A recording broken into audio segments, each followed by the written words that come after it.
പിതാനും പുത്രന് പരിശുദ്ധാത്മാവിന്റെ നാമത്തിലാണ്. വിശ്വാസ പ്രമാണം. സർവശക്തനായ പിതാവാകാശത്തിന് ഉമ്മടി സൃഷ്ടാമ ദൈവത്തിനെ ആശ്രയിക്കുന്നു. അവിടുത്തെ ഏകപുത്രൻ ഞങ്ങളായി ഈശ്വരനെ ആശ്രയിക്കുന്നു. ഈ പുത്രന് പരിശുദ്ധാത്മാവിനെ കന്യകാമൃതം പിറന്ന് പന്തില്ലാത്ത പീഡകൾ സഹിച്ച് കൃഷിത്തരങ്ങൾ മരിച്ചടക്കപ്പെട്ട് പാതാളങ്ങൾ മരിച്ചിട്ട് 3-ാം നാൾ സർവ്വതിലേക്കുന്നു. സർവശക്തിയുള്ള പിതാവായ ദൈവത്തിൻ്റെ വലുത് സാധരിക്കുന്ന അവിടുന്ന് ജീവിക്കുന്നവരെ മരിച്ചവരെ മരിക്കുന്നവരെ ആശ്രയിക്കുന്നു.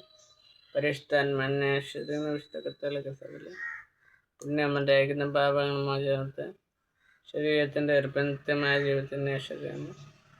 ശ്രീകൃഷ്ണൻ ഞങ്ങളുടെ പിതാവാണ് നാം എഴുതുന്നത്. ഞങ്ങളുടെ രാജ്യം ഞങ്ങളുടെ തിരുമണത്തിൽ എഴുതപ്പെട്ട ഹോമനമാണ്.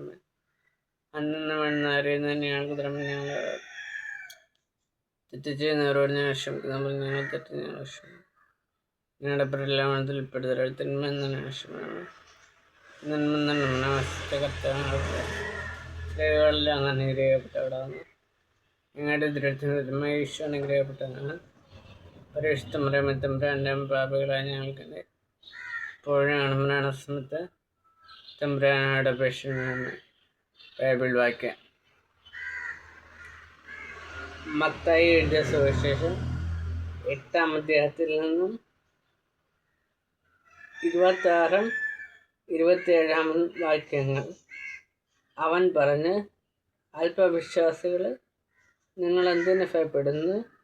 അവൻ എഴുന്നേറ്റ് കാറ്റിനെയും കടലിനെയും ശാസിച്ചു. വലിയ ശാന്തതയുണ്ടായി. അവർ ആശ്ചര്യപ്പെട്ടു പറഞ്ഞു, ഇവനാരെ?